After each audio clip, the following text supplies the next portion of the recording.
you've struck a chord with a lot of your comments, and I think a lot of my colleagues, and we appreciate your candid and open nature of conversation with you. You're an auditor, right, to be frank?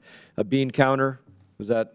Well, I'm a former federal prosecutor. I'm a prosecutor. Tasked with auditing. Yes. Waste, fraud, abuse in Afghan reconstruction. I would be quantifying that correctly? That's correct. Okay. And in that, you use the term never, quote, never defined reconstruction. Is that correct? Yeah, the statute doesn't specifically define. Reconstruction is. It's you got to take a look at various portions of it. And so that's the nature of my first question. Yeah. You're tasked with auditing something.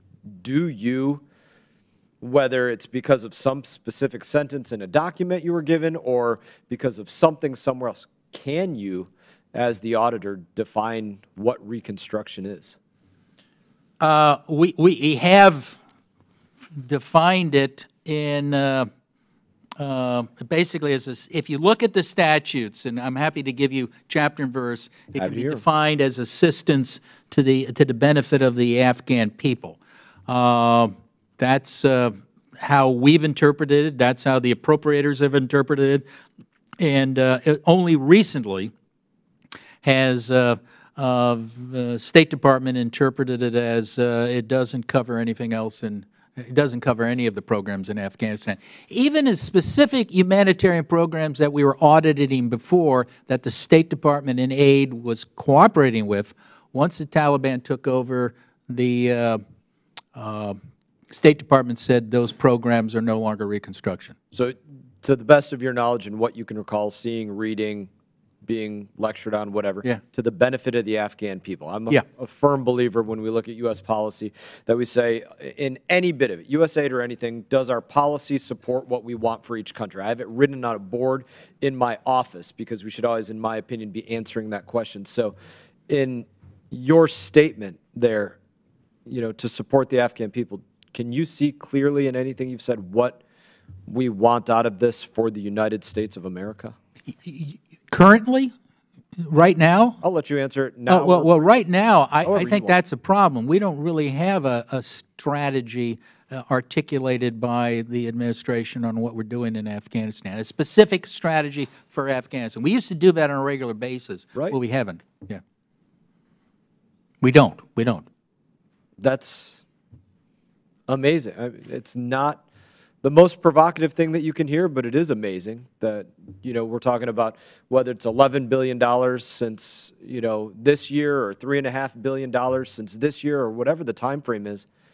We don't have a strategy, really an aim for reconstruction other than blasting a shotgun out there and saying, you know, hopefully one of those BBs, you know, supports the Afghan people, but not an aim to support what the United States of America wants out of that relationship.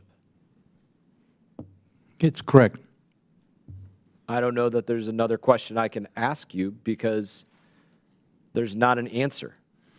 There's not a specific for you to give me in that, so I don't.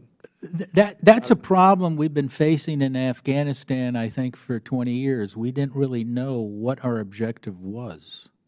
Or it changed, or it morphed. And that's very difficult if you're an auditor or an investigator, particularly if you're an auditor or if you're a congressman. If you don't know what you want to accomplish, how do you judge you're getting there? And that's what we saw on a regular basis. And we've raised that numbers of times that, you know, we look at inputs, we look at outputs, and we look at outcomes. What's the outcome you want to achieve by being in Afghanistan? Now, there may just be a straight humanitarian. We want to help people not starve to death or die. And that may be an articulated objective. And I'm not saying that isn't a good objective to have. But even that is really, like you said in your comments as well, noble cause. You use the term noble cause to identify that, and that's true, noble cause. But even that, we don't do that without the purpose of saying we want to see a friendly government there. Or, you know, we want to see safety in our embassy. We don't have an embassy there. Or we want to see hostages returned. Or we want to, like, there is still in end state in humanitarian support for any entity for the United States of America and our taxpayers. I yield back, Mr. Chairman. Hey everyone, thank you for watching this video. If you enjoyed the video, please click like and subscribe. I will be back on YouTube with more exclusive content, so stay tuned.